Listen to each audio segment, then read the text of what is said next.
നവകേരള സർവേയുമായി സംസ്ഥാന സർക്കാരിന് മുന്നോട്ടു പോകാം സുപ്രീം കോടതി. സർവേ തടഞ്ഞ ഹൈക്കോടതി ഉത്തരവ് സുപ്രീം കോടതി സ്റ്റേ ചെയ്തു. ക്ഷേമ പ്രവർത്തനങ്ങൾ വിലയിരുത്തുന്നത് തെറ്റാണോ എന്നും ജനങ്ങളുമായി സർക്കാരിന് സംവദിക്കാമെന്നും കോടതി.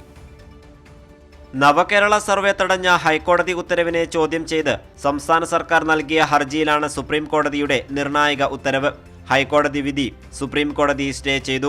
ജനങ്ങളുടെ പ്രവർത്തനവുമായി ബന്ധപ്പെട്ട സർവേയിൽ തെറ്റെന്തെന്ന് സുപ്രീം കോടതി ചോദിച്ചു. ചീഫ് ജസ്റ്റിസ് സൂര്യകാന്ത് അധ്യക്ഷനായ ബെഞ്ചാണ് ഹർജി പരിഗണിച്ചത്. സംസ്ഥാന സർക്കാരിന് ജനങ്ങളുമായി സംവദിക്കാൻ അധികാരമുണ്ടെന്ന് ചീഫ് ജസ്റ്റിസ് ചൂണ്ടിക്കാട്ടി. ക്ഷേമ പദ്ധതികളെക്കുറിച്ച് അറിയാൻ സംസ്ഥാന സർക്കാരിന് അവകാശമുണ്ടെന്നും കോടതി നിരീക്ഷിച്ചു.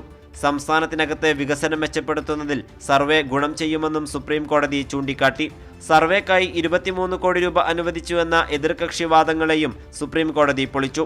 ഇത്തരം പ്രവർത്തനങ്ങൾ PR ക്യാമ്പയിനായി കണക്കാക്കാനാകില്ലെന്നായിരുന്നു കോടതിയുടെ പരാമർശം. തെരഞ്ഞെടുപ്പ് മുന്നിൽ കണ്ട് സർക്കാർ സർവേ രാഷ്ട്രീയ പ്രചാരണമാക്കുകയാണെന്ന് ചൂണ്ടിക്കാട്ടി KSU സംസ്ഥാന അധ്യക്ഷൻ സേവിയർ, കോൺഗ്രസ് എറണാകുളം ജില്ലാ പഞ്ചായത്ത് അംഗം മുബാസ് ഓണക്കാലി എന്നിവരായിരുന്നു ഹൈക്കോടതിയെ സമീപിച്ചത്. കൈരളി ന്യൂസ്, ദില്ലി.